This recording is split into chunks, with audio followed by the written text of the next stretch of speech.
want to begin by giving God the glory for gracing me with the gift to pick up a pen and write a rhyme and inject into your mind with line to line what I'm feeling from time to time. Giving praise to the omniscient, omnipotent, omnipresent Potter for placing me the power of speech, the command of spoken word, allowing you to enjoy the things heard. And finally, I want to thank the Father for firmly fixing me in the foundation of his love and favor and for placing on my tongue a most delightful flavor.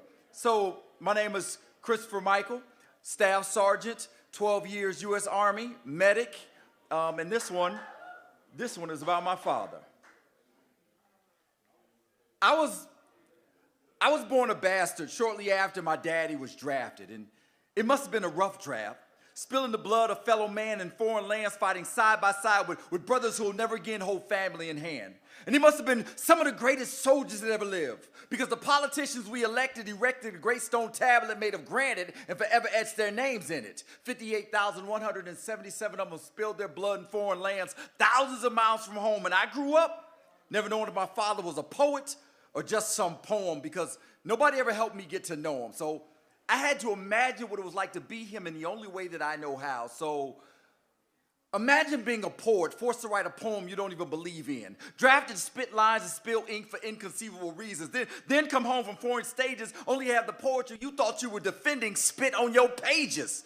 And the worst part is, most of these poets wasn't spitting lines to take lives, they were spitting lines to save lives. Save the lives of fellow poets as they slam side by side. Imagine that 18-year-old poet who can't finish writing his own poem because his ink is running dry, looking in your eyes screaming for his mommy as you beg God why. Then imagine living minute to minute terrified the next line might be written for you, and trusting the aim of your fellow poet's pen is the only thing that will get through. Then imagine carrying the ink-soaked pages of a poem that just took a verse in the head for you, and all you can do is keep fighting. All you can do is keep writing, spitting lines to hold the line, spitting lines to save lives, all the while praying God won't let your ink run dry, praying you can finish writing your own poem before your ink runs dry. And I'm that poem at home he didn't even know he wrote.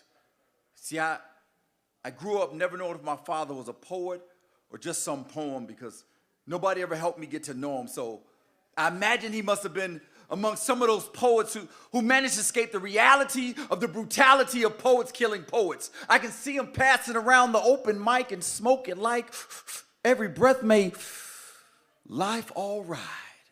And I suppose some had a deeper pain that gave them the need to mainline metaphor straight to get vein. 3, 4, 5 decades later, how many still carry the pain? See, the greatest of our poets are immortalized in stone, but what of those who survived and don't even have a home?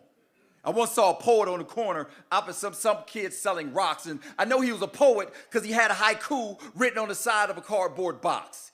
It read, "Help, Vietnam veteran, homeless, will work for food. Thanks and God bless." He was filthy, disheveled, a mess, but a poet nonetheless. And all he had to show for his mental, physical, and emotional scars is a bowl of Lucky Charms filled with purple hearts and bronze stars. And most of us pass by him and don't even bother. But that poet, he could have been your father. As for my poet, my father, he is the poet and the poem. And I thank God he survived so I can get to know him.